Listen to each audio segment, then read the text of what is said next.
Hello and welcome to Mythic Mind Movies and Shows, an extension of the Mythic Mind Fellowship, where we pursue wisdom on the paths between primary and secondary worlds. I'm Dr. Andrew Snyder, and I'm glad that you're here.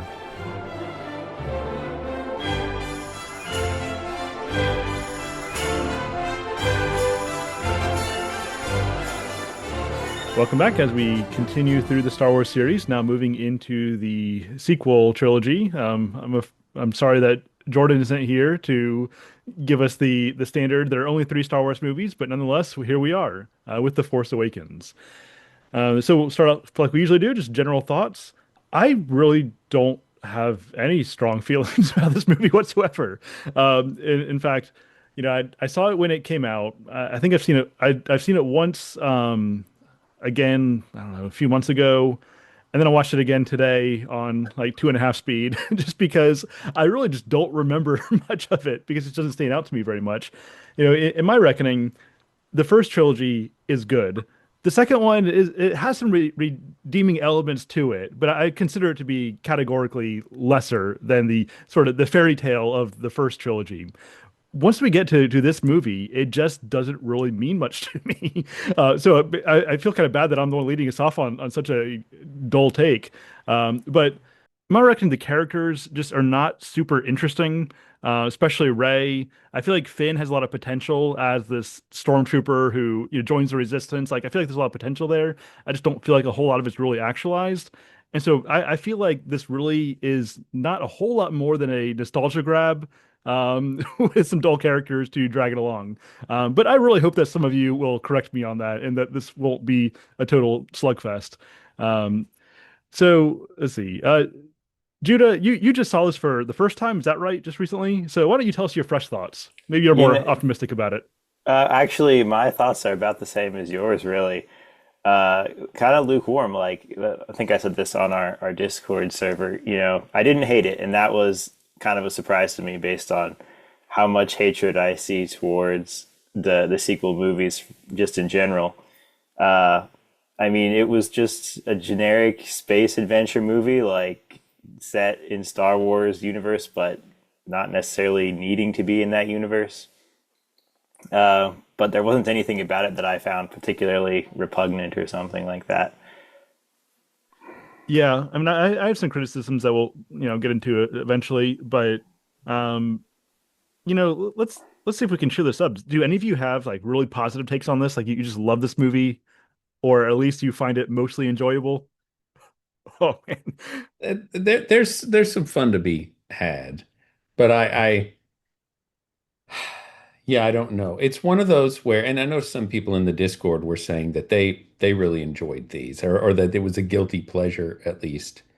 But yeah, like we've discussed before, I think the original Star Wars trilogy works so well because we're following an interesting and fun cast of characters, and they're playing their part in a larger conflict. But in the prequel trilogy, I think that's primarily about the plot, political schemes, and they're having stilted conversations, and the characters, I think most of the time aren't particularly interesting in the prequel trilogy or that fun to follow. I mean, there are moments, of course, but they just it's kind of sometimes they're just dryly advancing the plot, like we talked about when we were talking about those movies. But I feel like in the sequel trilogy, they tried to make it almost entirely about the characters, such as they are, and there's this flimsy plot holding it together, and the universe doesn't really make much sense, and they really don't make any attempt to fill you in on a lot of these details that you're just left wondering what's going on. And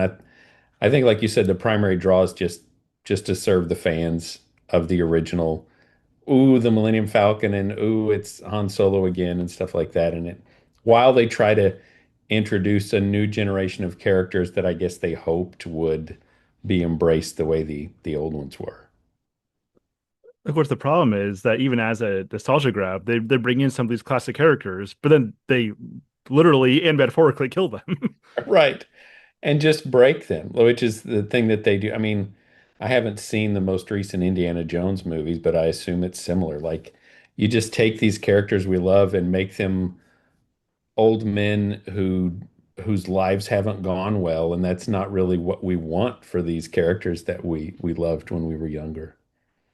Yeah, I mean it's exactly right. I did see the latest Indiana Jones, and Harrison Ford is basically playing the same guy, the old grumpy guy who has no functional relationships and he's just alone. And I don't. I mean, I guess I do know why Hollywood tends to do this because they tend to be nihilistic and tend to break the ideals. Um, I feel like it just undoes so much of Han Solo's arc, and that now they just kind of make him back to this the scoundrel he started as, and that there's not a whole lot of development there. That he lost his real heroic stride that he earned by the end of Return of the Jedi. I All do right, want to yeah, go jump ahead. in on this if that's okay. So, I actually think, and this may be a bit strange, that the arc of Han Solo in this movie wasn't that bad of a part about it, given the premise that the writers decided to start with of the character of Kylo Ren and what his goals were. I do think that in real life, if you had a son rebel against their parents as much as someone like Kylo Ren does, it is very possible that the parents would be emotionally destroyed. So I do think that some of that being washed up or being a broken person in both Han and Leia is reasonable based on the premise. But obviously, if Kylo Ren, if they went a different direction with him, it may not be justified. But I didn't find it completely unrealistic. And then as far as his unfortunate ending, I don't know. It is really sad since Han is a cool character, but it also didn't feel like it was totally out of place in the story that they're trying to tell about Kylo Ren. Not saying that it's the best story, but just given their starting point, what are the things that would follow after? And that's my lukewarm defense of Han Solo's arc in this movie. Yeah, and I will say that I appreciate that you're providing a defense, but we need some of that here. Um, I suppose that I mean, still filtering all things as many people do through the lens of the originals. Like, you said that maybe it is realistic that you have a son who not only is rebellious but becomes downright evil, right? Like that can break a relationship, or very at least put some heavy strains on it, and it may lead to something like the Han Solo Leia situation, where they don't have hostility toward each other, obviously, but there's that tension between them that's driven them apart. As Han even says, like, we each had to deal with this in our own way. And maybe that's realistic, but I guess I don't want it to be realistic. I want it to be idealistic because I think that again that's what makes the original series so good is that it is more of that fairy tale, and I think that's what makes it not just a good movie, but more like it is being it's good. It's wholesome. It's the kind of thing that lifts our eyes in the direction that we should want to go, as opposed to the drive to make everything today hyper realistic. Like, I want to see my real struggles, even my real failures in front of me. I don't go to a movie to look in a mirror. I go to a movie to discover pathways towards something better. And so, well, I agree with you that on the realism level, yeah, maybe it works. But as far as like what makes for a truly good movie, it's not what I look for. I want to push back a little bit on two things. One is that the idea of realism as being a negative view of human nature and a negative view of the world, I think tragedy itself is actually just an incomplete worldview. If the Christian story is true, then victory in comedy, the world ending in a wedding, is actually the most realistic story. Now, of course, that doesn't mean we should have stories that immaturely ignore the existence and complication of evil, but I also don't think that it's fair to say that tragedy and dysfunction are more realistic than growth and sanctification. So, are you just saying that if they were going to have Kylo fall, that you wish Han and Leia had stayed together, or what? Well, Um, I think that the on a specific level, Kylo falling is one of the least interesting story choices I think they could have made. So I just kind of reject that story long before the Han and Leia piece. I do think Judah has a good point. If uh, if you spend your life as Han and Leia do in the original trilogy, just sacrificing everything to make the galaxy a better place, and your son, grows up to basically reinstate everything you gave everything up to fight, yes, that would be incredibly psychologically destructive. So I agree that there's a logic to it.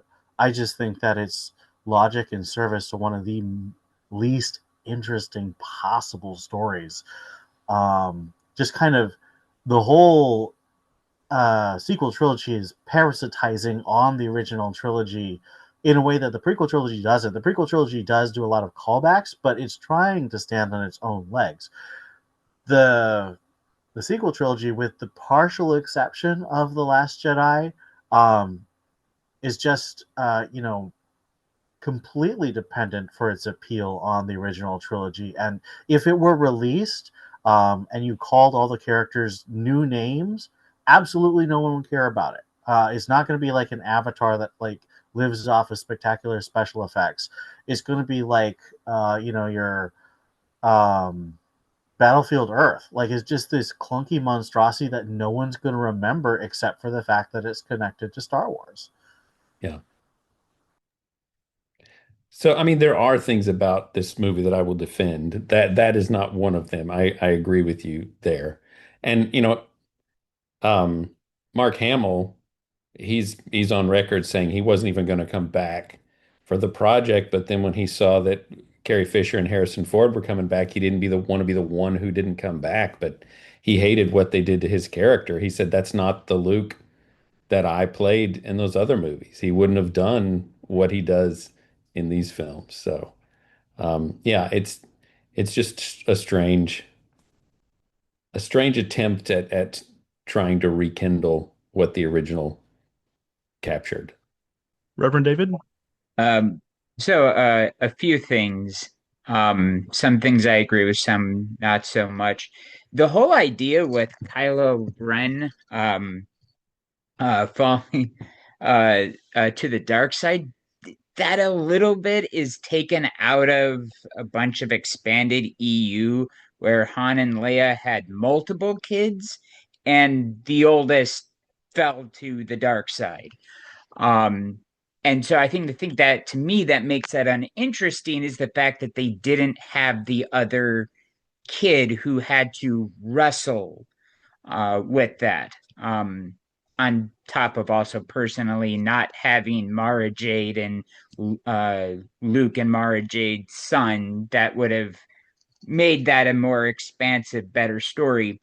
Another thing I will push back on, again, I think episode 7 is ruined by 8 and 9 largely, and just the disjointedness of those other films.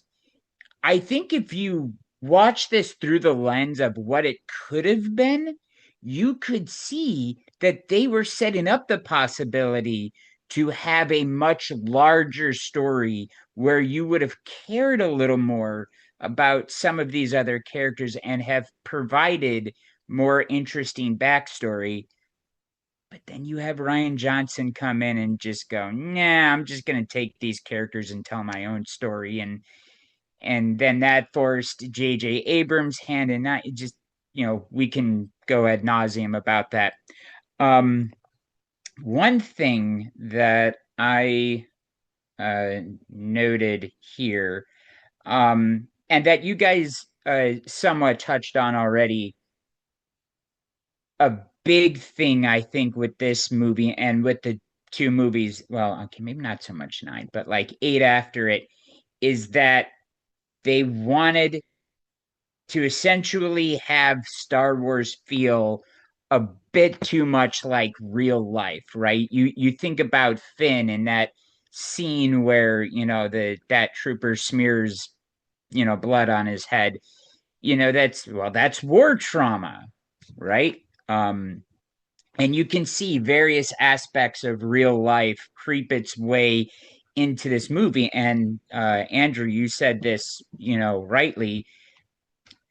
We don't go to the movies to see our own life. We already live it. I don't want to relive the mess of something I experienced 2 weeks ago.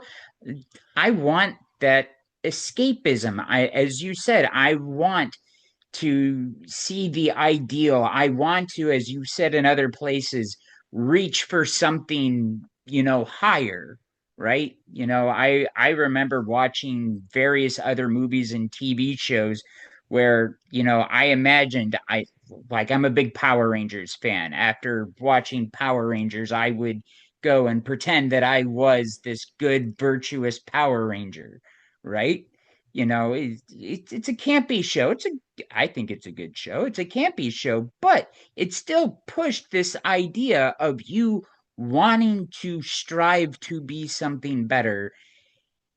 And yeah, this movie just doesn't do that as much as it should. There's a couple of little moments where it's like, oh, self-sacrifice, right? Like when Ray refuses to give up BB-8 for the 60 portions of food, right? That's self-sacrifice, right? For something greater. But just not as much as there probably should have been. And I will give up my current time. You, you concede your time. Yes. Yeah, I agree there. And I would defend Ray a bit too as a character. I know at the time a lot of people, um, the most insufferable members of the famously insufferable online Star Wars community were just saying Ray's terrible. She's a Mary Sue. And I really I felt like they worked hard to not make her a Mary Sue. I I, I think she was tasked with playing the role of this girl who, she's scavenging the remnants of these Imperial ships for tech that she can trade for food, which, by the way, I think it makes more sense for a planet's economy than Tatooine's economy. So that's something to say about this. But uh, so that explains why she understands things about ship technology because she's learned to know what's valuable and what's not and how to extract the parts so they're still good and things like that. And she's climbing around in these giant ships, so that explains how she's able to do that later in the film. But she doesn't have any dialogue at all before she meets BB-8, and we see her living alone, and she's had just no healthy interpersonal interactions since her parents left her there when she was really little. But then I think we kind of have the flip side of the coin with Finn, who, by the way, David, one of the reasons, of course, that the blood gets smeared on his helmet is so we can tell him from every other identical stormtrooper from then on. But uh, he was abducted as a child and raised to be this killing machine, and he refuses to be that. And that's why when he meets Rey, he feels compelled to protect her. But Rey's experiences explain why she's so confused that he keeps continually grabbing her hand. She says, "Quit taking me by the hand," because he's just trying to protect like the only normal person that he's ever met. And they just neither of them have a proper upbringing or any kind of healthy parental figures. And when I was watching it this last time, I don't know if it was intentional or not, but the movie almost seems to be about the importance of having a strong family uh, to grow up in, to develop as a healthy, normal person. So I have an obvious question about that last point. Presumably, that's how Kylo Ren grew up. With his good parents. Yeah, well, Yes.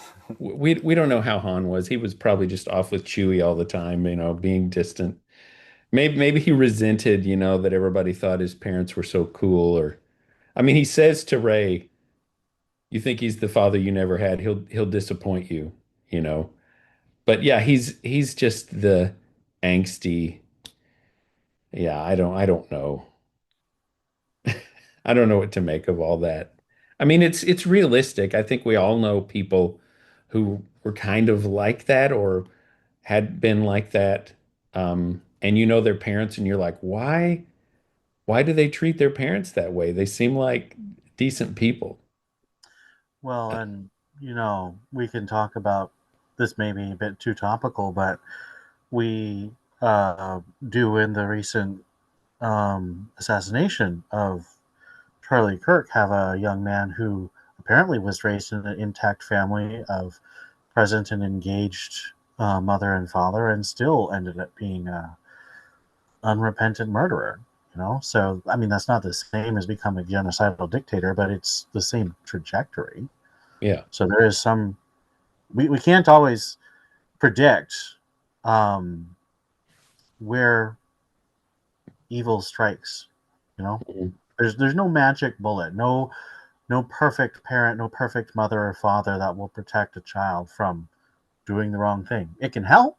I'm not saying it can't help. I agree with David that there's a real sense, like it follows kind of that Gen X um, sense of lostness because they didn't have that stable family that's so common in Gen X written TV. Um, but I don't think that we can say Kylo necessarily fell because Han or Leia was absent or bad. Right. Maybe they were. I haven't read those comics, surprisingly, just because even though I love reading comics and books based on the Star Wars stuff, the stuff around the sequel trilogy is so determined in a direction that I don't enjoy. It's like reading a train crash in slow motion for me. It's like I know where Kylo's going to end up, so I don't really want to read how he got there, if that makes sense. Yeah. But I will say that for some of those reasons that you just laid out there, it's one reason why I do actually kind of appreciate Kylo Ren as a villain in that he demonstrates the banality and irrationality of evil. That, he is uh, at least one of, obviously the leading antagonist. Maybe he's not the biggest one in the sequel trilogy, but he's at least the leading antagonist for most of the series. And he's just this irrational, petty little child throwing tantrums all the time, smashing up his own ships. And, I think that it just demonstrates the fact that as strong and seemingly powerful as evil may be, end of the day, is just a whiny child rebelling against its father. And I often talk about and I've probably mentioned this in other podcasts, but when Augustine talks about where evil came from, and he says that in City of God, he says that okay, well maybe we can say that the devil tempted Adam and Eve. Okay, well how did Satan fall, right? How do we get the prime evil, the primary evil?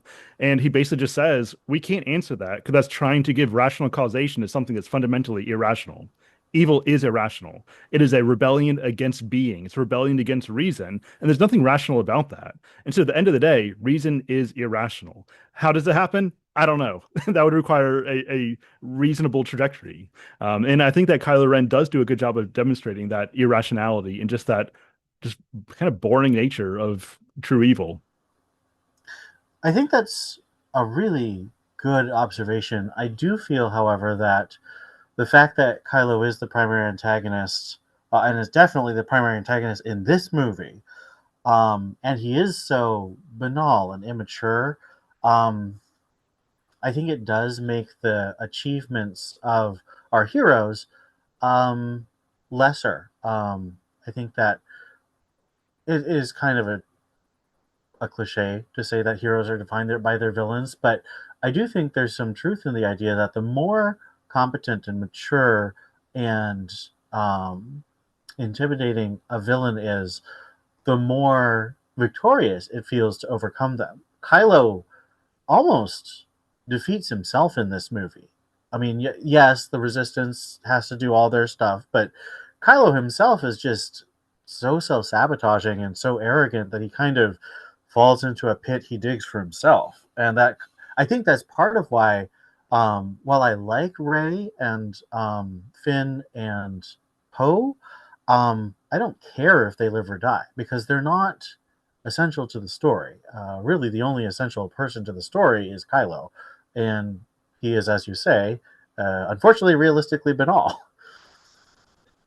Yeah, and I think that the competency level of the villain really just it depends on the kind of story you're trying to tell. Like on one hand, I agree with you that obviously the greater the actual threat, the greater the competency of the villain, the greater strength, the greater heroism that you need in the good guys, right? I mean, it's like Lord of the Rings that you have a very competent villain, which requires a great deal of strength and competency on the side of the heroes, as opposed to this movie where, as you say, Kylo Ren is basically his own worst enemy, and it but at the same time, it makes more sense out of the fact that the good guys who aren't trained in the Force can stand up to him so easily because all they need to do is stand up to him, right? That when the light faces the darkness, that it's not ultimately a contest in the end. You need to stand up to the schoolyard bully, and a lot of times they'll back off or do themselves in. And so, I mean, there's something to be said to that. Even though I agree with you, it doesn't necessarily make for a greater story. It does, I still think, make a particular point that's worth making.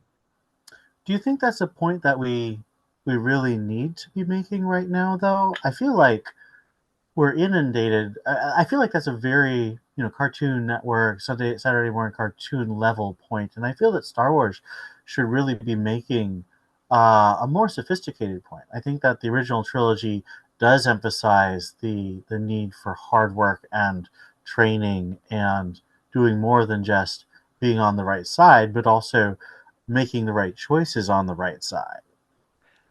I largely would agree with you. However, I suppose at this point in our culture, in our entertainment industry, I'm honestly just happy whenever there are lines between good and evil. Um, maybe my bar has just become so low in that regard, that I appreciate that still there is such a thing as a divide between the good guys and the bad guys, and that when the good guys take a stand, that ultimately they are going to be stronger than their adversaries. And maybe that's a low bar, but Well, nonetheless, considering it's that one that Star I, Wars yeah, it's something that I'm willing to affirm and to celebrate when I see it. considering that Star Wars did just produce the Acolyte, where there is no real line between the evil and the good sides, I think you do have a point there. Yes, and I will say that they're obviously moving in that direction in the sequel trilogy. I mean, the way that I frame the overall trilogy. And by the way, Judah, have you watched the other two movies yet? I have not. I Okay, mean, I've read plot summaries and stuff, but I've not watched them. So okay, I'm going through this as we do our discussions. okay. Then I won't get too specific in spoilers and whatnot. But in the first series, it's really a story of Luke Skywalker redeeming his father from the underworld, right? That's what mythologically speaking, that's kind of what the story is. Whereas in this one, it's really more about killing your father and moving on. I mean, literally, Kylo Ren kills his father, and that's an important step in him moving on and then, progressing eventually to the person that he's supposed to be. And then also, in the next movie, when we're burning down the old Jedi stuff, it's the same kind of thing. We're killing our father, letting go of the past, and moving forward in our progressivism. And so it's really the large story here. I would say it's the inverse myth from the original trilogy. Um, that being said, I try to find highlights along the way, but I already philosophically I see where Star Wars is going and where it's going to keep going with things like The Acolyte, which I have not seen and have no interest in seeing. Same here. Yeah. I have not heard anything good about it. And yet you But guys want to This watch is the holiday special. this is why I think you need to watch season 3 of Mandalorian. It restores hope in mythology. It Hey, I really love does. season 3 of Mandalorian. Everyone else hates on it. I liked it too. Yeah, I still need to There's watch it. literally scripture written on the walls. How It's do you very not like clearly a that? conversion story. What? It's very clearly a conversion story. There's baptismal references. Like it's It's Okay. not references; they actually get baptized. Okay. We're not here for the Mandalorian today. I Maybe don't know we why I'm I'm the just guy. telling you to have hope.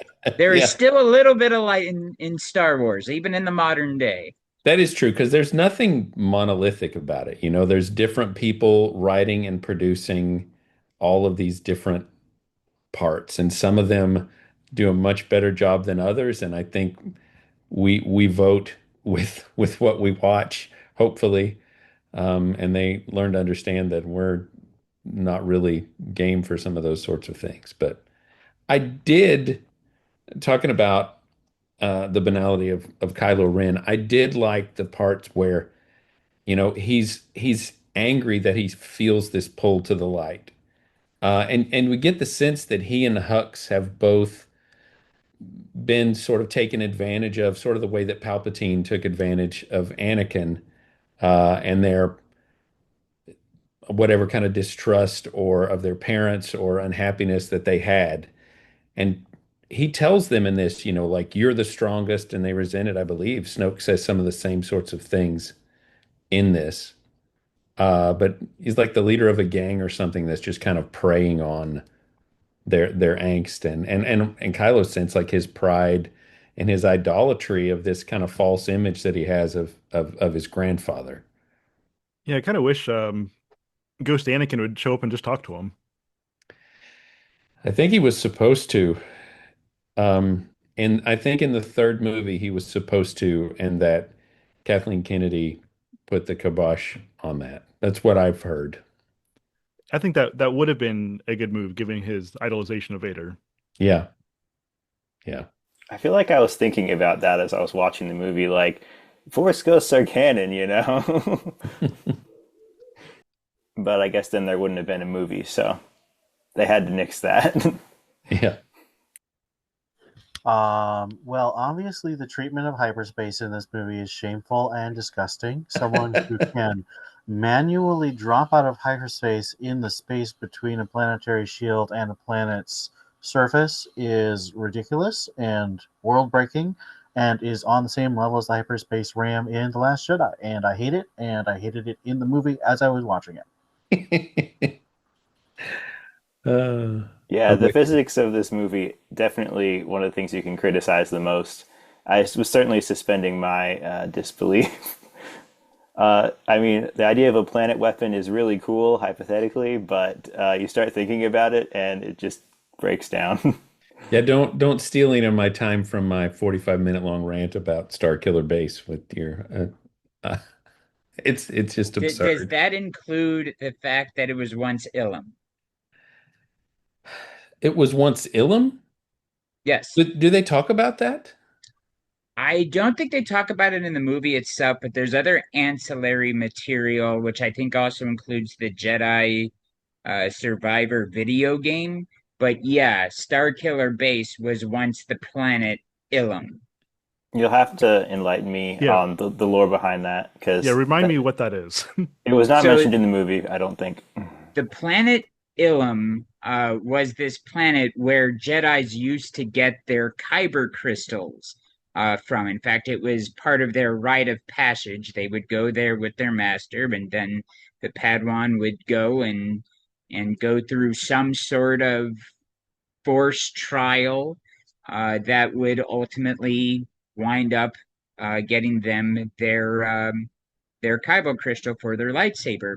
And then as the empire rose, they started mining the planet um, of its kyber crystals to build the Death Star. And then after the empire fell, the First Order took it over and it became Starkiller Base. That's the sum of it. Hmm, interesting. I played that game, Jedi Survivor, but I only vaguely recall. Well, I mean, of course, it predates this movie, so they wouldn't say what Right. was going to happen. But yeah, I get that. Well, that's interesting. But yeah, and I don't know. Is it time to talk about Starkiller Base? Can I just get it Yep, out Yes. of my I'm system? going to start the timer. 45 minutes. Go. No, it's not. Yeah, it's not that long. But yeah, it just maybe it's because I'm the son of a physicist and an astronomer, but it's just I know it's fantasy, and you got to suspend your disbelief when the story requires it. But this movie, it just asks you to accept way too much nonsense with no explanation like that. Like, so Starkiller Base is a planet that sucks the life out of a star and kills it, hence the name. And I'd really forgotten that, even though I saw this movie when it came out at the theater, I'd forgotten that that was where it got its source of power. So it absorbs a star in its entirety that's over probably like 1,000 times larger than it is, and it puts all that energy of a star that would have burned for billions of years inside of this planet with no adverse effects whatsoever. And then they have to fly this planet around from system to system, right? Because it's got to pull up to a star and then spend like 15 minutes draining it. And then the star it kills isn't even the star that the planets it's planning to destroy is in. So it kills that solar system too, I guess, just as like an added pointlessly evil bonus or something. But the questions I have are like, does Starkiller base, does it have a regular rotation? Does it have a magnetosphere? And people are standing outside on it when it fires, but how does it have forests and breathable atmosphere when it must be going through deep space and it doesn't have any kind of an orbit? How does it stay snowy covered when it's right next to the star? And how does it not absolute zero the rest of the time when it's moving from place to place? Like, how does it have any climate whatsoever? And then, like, once it's charged, they say that it fires a hyperspace laser beam or something. Like, it goes faster than light. And then they Except can, when it's on screen. and it inexplicably, it's the beam splits and it steers, and then it blows up a whole bunch of planets simultaneously, and they all seem to be closer to each other than the moon is to the Earth. And then Maz can see it from her bar happening, and it's apparently in a whole other solar system because it can't be hers because her star is still there. Like, I don't know, I don't know what was happening at all. It just doesn't make any sense at all. That's it. That's my rant. But David, don't you see the symbolism of destroying the star just as Kylo and Han are having their confrontation? It's so important that the light is dying, and we Right. must see the symbolism. No, I hate it. Uh, It sucked. thanks, Ian. You're right. You pulled me back. No, it wasn't in the original script, wasn't Luke's last name Starkiller or something like that? Yes. So it's just really kind of a wink, right? And then they made up this whole weapon based on that. Well, really, how do you one up the Death Star anyway? It has to be Why, illogical. why do you have to one up the Death Star? Just think of a different threat. Right. And when they show it, like, here's the Death Star, here's Star Killer Base, and everybody goes, whoa. And I'm like, you're not going to talk about the second Death Star that was way bigger than the first one? Like, we're pretending that one didn't even happen? Like, I am not gonna lie. I didn't know about Starkiller Base until I walked into the theater. I had watched the trailers, but they didn't really show it in the trailers. I saw the poster and I saw a third Death Star, and my heart sank. Like I was actually pretty excited going in, but when I saw that third Death Star, I was just like, "Wow, they're just not even trying." I was very right. disappointed. Just wait till we see the size of the next Death Star in the next trilogy. Well, They're we gonna have to have to see use the a Super star. Star Destroyer in the next movie, which I was just like, "Okay, guys." Yeah. I mean, there's lots of stuff that doesn't make any sense. That Maz has Anakin's lightsaber, Yeah, how did that happen? fell out of Cloud City with Luke's hand into a gas giant, and they just explain it away by saying that's a story for another time, which I It don't never know. happens. Lobbing scimitars out of a puddle is no way of proportioning supreme executive authority. Yeah. And Judah, the government doesn't make any sense in this movie, right? Did you notice that? Yeah, please give There us a isn't political really one. analysis. There isn't really one. I mean, I took notes as I was watching it. I don't think I have a single political note. And I was thinking about like why I like the prequels, maybe more than a lot of other people in this group. I think it does have to do with how I would say, a fan of history and stuff like that. I enjoy reading history and things. So the particularity, as I think Andrew put it so well, of the prequels, piques my interest because I like the details of the past. This has none of that. Like, there's no social world building at all, really. It's just very much generic. Not much detail added to anything about the society of the Star Wars galaxy. Yeah, the the First Order seems to be a nationless army, and then Hux gives that big cartoonishly evil speech. This for no reason. Like I don't understand why he's so mad at the Republic. And then Because he's Trump, David. oh gotcha. And then there's a Republic and a Senate. So why is the army of the ruling government called the Resistance? I just don't understand. Like because it's not fun to have, the actual army. It's got to be some kind of ragtag group of rebels, but it doesn't make sense. They're the ones I thought were in charge, and they're just trying to protect themselves from the new order. I don't get it. Yeah, Well, also, where does the New Order get enough money to make an entire planet? Leave aside the whether a planet would work. They've got so much money. Where is it coming from? Hmm. I feel like money in Star Wars is kind of brushed over just in general. Yeah. So I don't know. I feel like you can imagine the Republic we see in the prequels becoming the Empire. I mean, because clearly the Republic has these enormous, planet factories and stuff, and you can see that being converted to the Empire. But one assumes that the Rebel Alliance destroyed most of that in the war. So where did it all come from again? Yeah. It's funny you say that about money in Star Wars, Judah, because Andor is largely about raising money in hmm, secret to fund the rebellion maybe I need. Yeah, I haven't watched Andor, so maybe I need to watch it to answer the financial yeah. questions. I love Andor. I finished And the second season recently. yeah, and I'm not even saying that there aren't like realistic expectations for the finance of the galaxy. It's just it's never really an issue. I mean, the Trade Federation in the prequels is concerned about money, I guess, but like it's not really a thing they ever specifically talk about. Yeah. And then they throw credits around, but we're not. That's not even explained what the credits are for. Uh, well, another silly thing, but I think it's kind of emblematic of a larger problem is how Kylo leaves his helmet on the catwalk in the exploding base on a planet that then also explodes, but he has his helmet again in the next movie.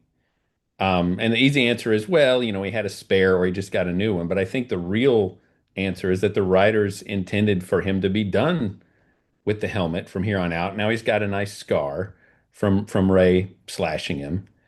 But they just didn't. I just cannot understand why Star Wars is like one of the biggest properties, and they entered into this whole trilogy without even having a flow chart of an overarching plan for the three movies. It's just so obvious from one movie to the next. They were just following in George Lucas's steps of having plot holes in between parts.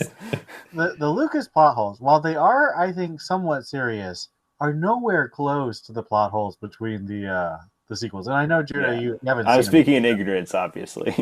I will be really curious. I'm really glad you're doing this because having someone who's coming to it fresh, I think, does bring a very helpful perspective. Because a lot of us, we watched it, in theaters when it came out, and so we've had, oh goodness, how long is it? 10 years to process. Yeah, it's 10. Uh, but no, I agree with David that they had so much money and they could have taken more time because one of the reasons why the budgets on these movies were just ridiculous is because they kept spending ludicrous amounts of money to get things done fast. If Mm. they had been like, no, we're going to take even an extra year to get this down, and we're going to take that year to plan out the trilogy, we're going to take that year to plan out what we want to do. But instead, they just did everything has to be in 2 years, and we're going to spend 2 to 10x the amount of money just to make sure it gets done by that 2 year deadline.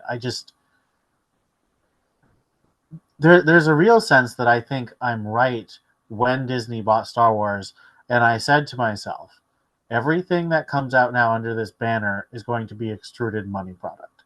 And every now and then you'll get an extruded money product like Andor, or the novel Master and Apprentice, or the Timothy Zahn Thrawn Ascendancy trilogy, or John Jackson Miller's the Living Force, or Mandalorian season 3. I will stand by that one. There's a lot of richness in that. But most of it's going to be extruded money product. It's there to get you to give them money. It's not there because it's the result of someone's passion to share an exciting story they thought of. Yeah, I think that's a good point. You can tell a big difference between a project led by a creative genius with a vision and a project led by committee and marketing, which is largely what we have in the Disney era.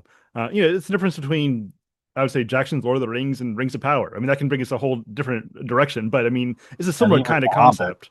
Right. It's a similar concept. Do you have somebody with a creative vision that they're spearheading, or do you have just committee and marketing, which is largely what the Disney era Star Wars is? Yeah, I have several notes about how aspects of the movie or the characters were clearly designed with like merchandising in mind and stuff. Like BB-8, it kind of annoys me too because he's done so well that you really want to like the droid, but it's clearly because then you can sell copies of it. Uh, it's an interesting kind of way that works. That people they can create something good and sort of compelling with the profit making motive versus the storytelling motive. And I think BB-8 might be a good representation of that. He's like R2D2, but turned up even more in like the cuteness of it, the antics, all of those details that everyone loves about R2. Like they kind of perfected it in BB-8, but not because it actually contributes to the story, just to have a cute character on the set kind of thing, and then to sell toys of later. Yeah, and like Phasma, the shiny stormtrooper, like she has almost no part actually in the film. She's just there. It makes another action figure. I am perhaps one of the biggest critics of Boba Fett that exists because I think he is a suit of armor that has no discernible personality or impressive skills. But Phasma makes Boba Fett look like Darth Vader in terms of character complexity and impressiveness. And it's a waste because Gwendolyn Christie is a great actress. There's nothing wrong with Gwendolyn Christie as the character, and the design is fine, but they did not do anything interesting with her. Right. I mean, to be fair, I got to defend Boba for a second. I mean, if you watch the holiday special, that's when he really gets fleshed out. That's when he's introduced. That's it. He's a star. This is true. Well, we'll save that for December. Well, So, go ahead, David. I'm just hoping just that somebody has like some kind of something that has to do with the humanities to talk about here, other than it's good to have parents.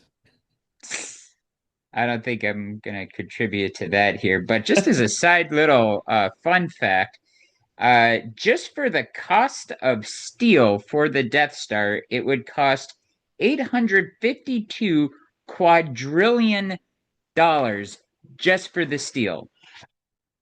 Fun little fact. Um, but I mean, they already have 20,000 Star Destroyers. They can afford a Death Star. And I get the impression that credits aren't tied to any kind of minerals. So, I mean, what does it even mean? Right. um, and then the other thing, just to get this in, because I don't know where else it will come in. This may be controversial, but as far as the entirety of a soundtrack, Episode 7 soundtrack is my personal favorite, and I think it is the best total soundtrack. Say what you want about the movie itself. John Williams kills it in this movie. I could listen to those tracks over and over again. I don't remember any music in the whole movie. I remember the Rey theme and the Kylo theme, but I just think that the Rey theme, I mean, disregarding the conspiracy theory that it's actually a hint of her true nature, which I don't really believe because I don't think anyone knew what her true nature was in 2015. But I really think that the Rey theme is no better and certainly a little worse than the Leia theme. And the Kylo theme is infinitely inferior to the Imperial March. I don't Man, know. Reverend David, I've never just sat down and listened to this soundtrack. Like I just didn't remember it. I somehow. tried after it came out because I love those first six. I love the prequel music, maybe even more than the original trilogy music. But I tried with Force Awakens, and I'm just like, there's no here for my emotions to grab it. And maybe it's just I was so bitter about the story, but I don't know. The way that maybe not some of the themes, but the way that some of the other soundtracks kind of have like bits and pieces of like the Imperial March, the Twin Suns, the Force theme itself. Um, the last track, especially that they closed the movie on, I could listen to that on repeat over and over again because it has a bit of hope tied to it, which makes sense because they're going to the source of hope in the Star Wars galaxy. And I don't know, I guess personally I can separate the music from the movie, even though a good soundtrack should get you to think of the movie, in my opinion anyways. um yeah, I just wanted a Star Wars hot take. Now, how does that ending piece compare to Yub Nub? Well, we all Nothing. know Victory Celebration is the superior ending. Oh man. And I, as an OG Star Wars fan, I always loved Yub Nub. But I mean, there are details in this that I really like. I really like Kylo's chaotic Claymore style lightsaber that he's just almost dragging around sometimes. I think that's a pretty neat design. I don't know what's up with the crystal, but it's almost like he didn't really know how to make it. That was how it kind of felt to me. Like it's just this crude thing that he has made. He doesn't really have a true master even. And again, we never really know anything about Snoke. That was so odd about this trilogy. Yeah, I will say that after this first movie came out, everybody was getting involved in all these theories and arguments about who Snoke really is. And sorry to say, if you don't already know Judah, it's can be very disappointing. Oh, I definitely know. Yeah, I've Okay. I've read the summaries of all the plots, Okay. so I'm not Right. going into Yeah, this it just completely ends up being Snoke blind. is basically that nothing. obviously Snoke is that one guy from Andor. Right.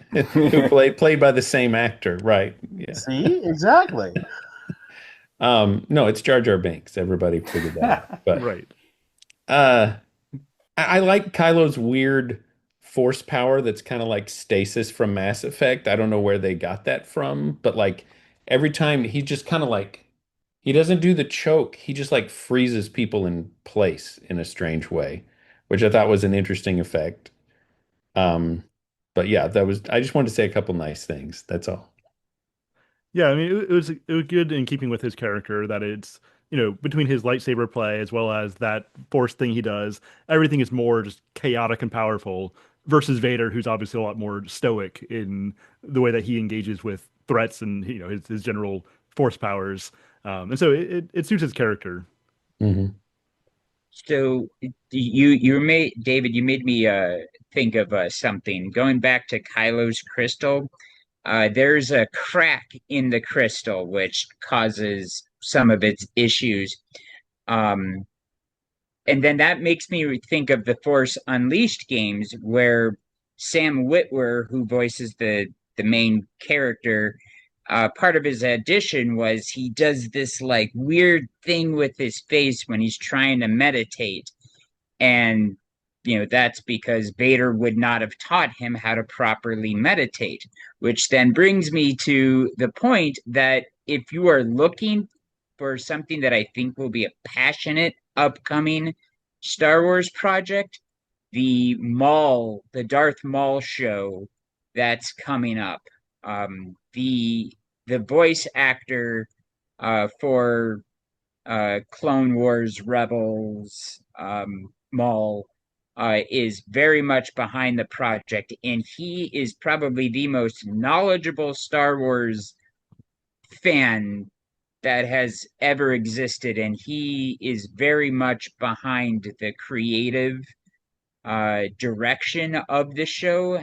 And I kind of trust the guy in terms of the story that they're trying um, to tell. And going back to your point of, you Star Wars is kind of determined by the people in charge of the project.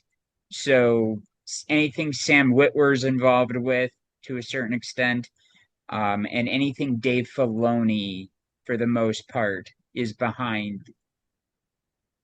There's a little bit of hope behind that. Dave Filoni was not involved with the Acolyte, and I don't think he was involved with Andor.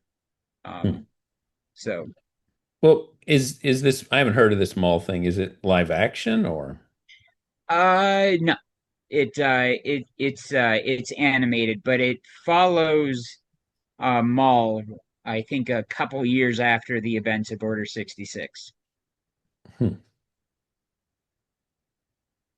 Well, they teased Maul at the end of Solo, but then nobody liked Solo, so I guess they're never going to do anything with that. I like Solo, which of course is typical because everything I like is the least popular. Hey, I'm Hey, I thought it excited. was I fun. I enjoyed it too. Great. Oh, so what we're going to have is we're actually going to have a fun podcast when we get Solo, right? Right. Yeah. Okay, I'm here for it. I do have one more thing I want to say.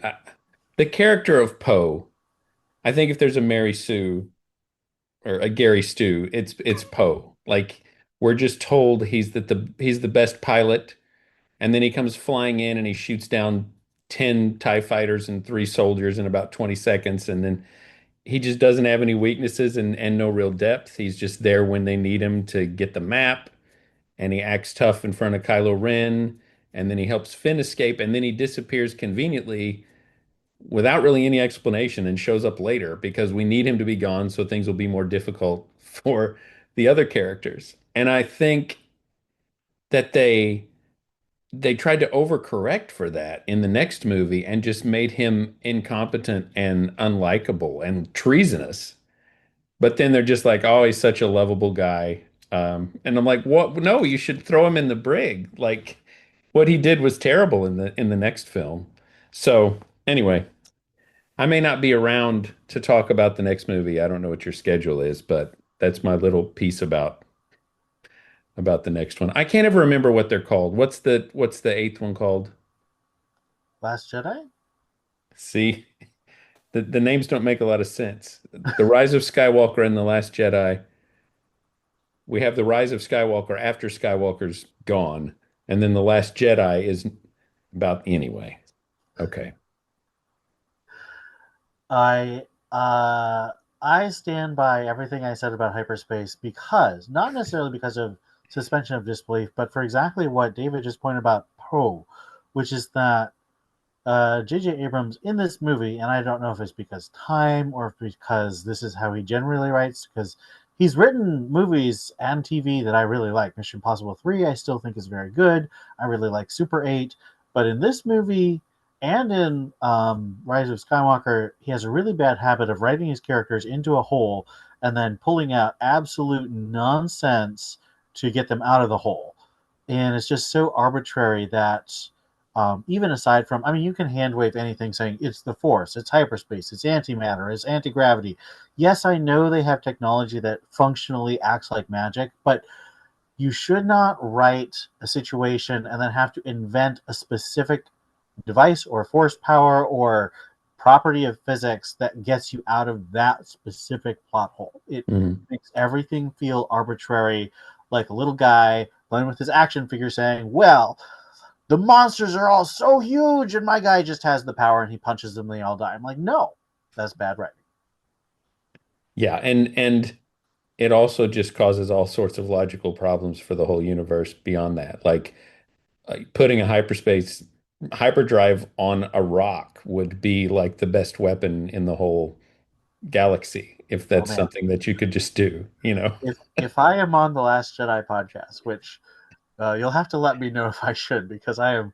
If you think I'm salty on this podcast, I am literally 10 times more salty about Last Jedi. So if you If you want me to take a break, I will.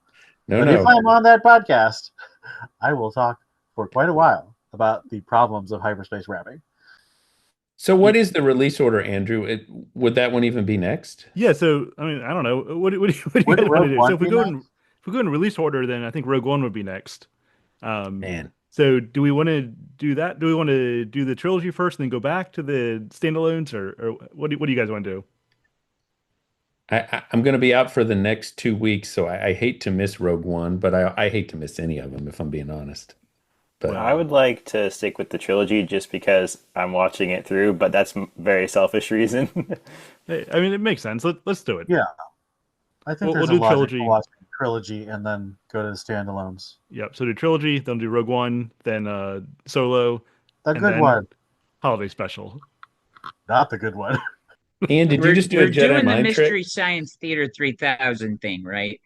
I think so. I think that's the best way to do it. And if we just sit around and talk about the philosophy of the holiday special, we're not going to get very far. But I think that's the way to do it. I think we have to do live watch and commentary as we go. I'm going. I'm just going to assume that Disney's not going to sue me over that for that one.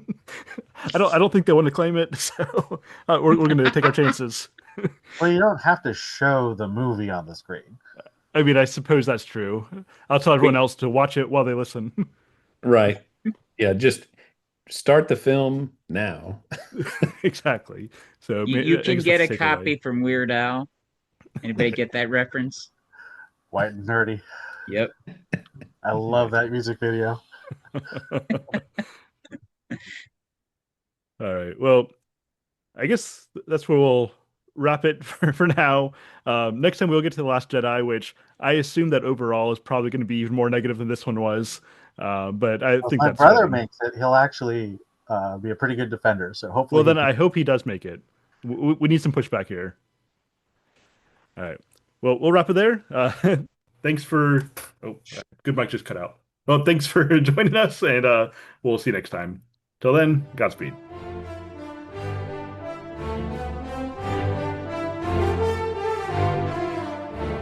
All right, thank you for listening or watching if you're over on YouTube. If you enjoy this material, then I welcome your support over on Patreon at patreon.com/mythicmind. Any bit of support helps me to continue doing this sort of thing, continue branching off into new directions with the Mythic Mind Fellowship. And if you don't already listen to the other podcasts, make sure you're subscribed to the main Mythic Mind podcast, which primarily focuses on literature, although there are some other things that we do from time to time. And then we have Mythic Mind Games, where we approach video games from the same kind of perspective that we're doing here on this show, and then obviously Mythic Mind Movies and Shows. And so make sure you're sub to all of those, or again, if you become a patron, then you get all that material into one podcast feed with early and ad-free episodes. And so that's the best deal for you if you're somebody who enjoys this content and you want to get rid of all those annoying ads. Head over to patreon.com/mythicmind. And if you are a tier 3 patron, whether you're paying annually or monthly, then you'll have access to the upcoming course called the Elder Scrolls and Philosophy. And the Google Classroom for that is already open. I'm starting to put some introductory material there. So if that interests you, then make sure you go ahead and sign up.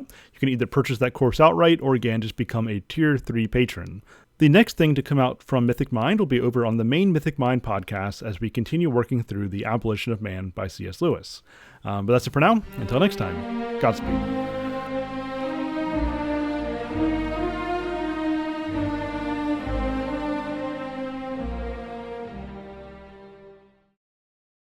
The Elder Scrolls and Philosophy, a new course beginning in October, led by Dr. Andrew Snyder.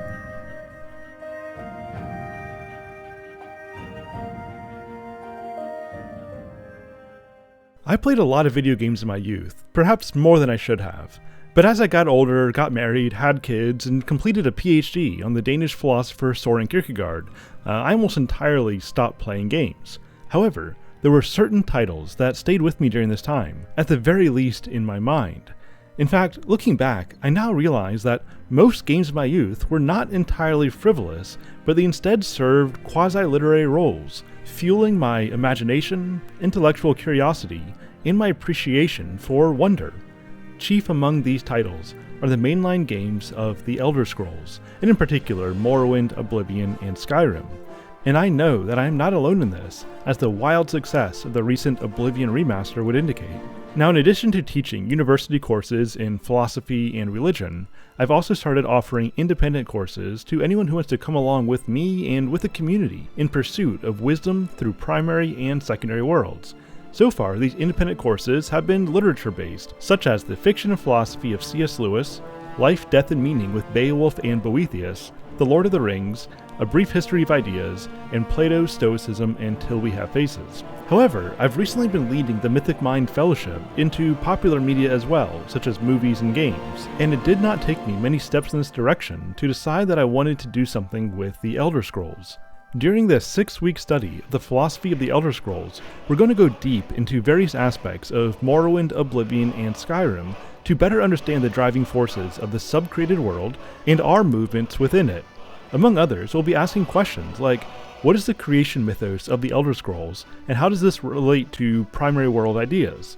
What are the 36 lessons of Vivek, and where do they direct us? What is unique about the hero of Kvatch's particular kind of heroism? What does the Oblivion Crisis reveal about the nature of evil in relation to societal institutions? Why are dragons so prolific in our fantastical imaginations? What unique opportunities for existential exploration are made available in open-world games? Join this community as we enter Tamriel with the purpose of learning more about our place within our own world. Each week will include ongoing Discord conversations, at least 1 or 2 asynchronous videos to watch whenever you want to, and live discussions, which will be recorded and made available if you're not able to participate. You can purchase enrollment in the shop over at patreon.com/mythicmind, or become a Tier 3 annual patron to get access to all courses that begin within your yearly term. This course begins in October, so go ahead and make it happen. And I hope to see you there.